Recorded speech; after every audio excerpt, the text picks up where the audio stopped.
A se spomnite lučk, pa jaselc, pa božičnih pesmi, pa kako smo šli k polnočnici, spili kakšnega kuhančka s prijateljem? Vse to me spominja na Božič. Letos me pa vznemirja vprašanje, kako bomo v teh razmerah pričakovali in praznovali? Je to res možno praznovati danes, v tem času?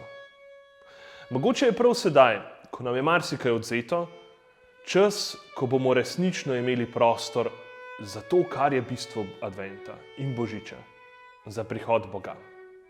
Prav letos imamo, sicer mogoče ne najbolj po naši volji, priložnost, da mu rečemo: Veni Emanuel, pridi Bog z nami.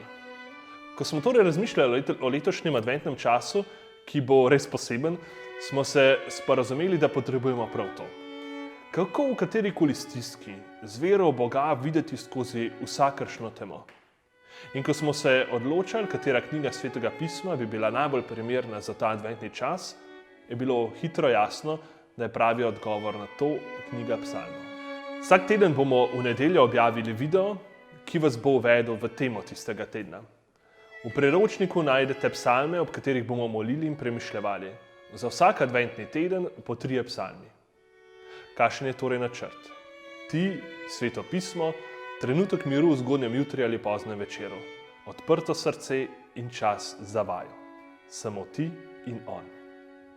Blagoslovljen adventni čas.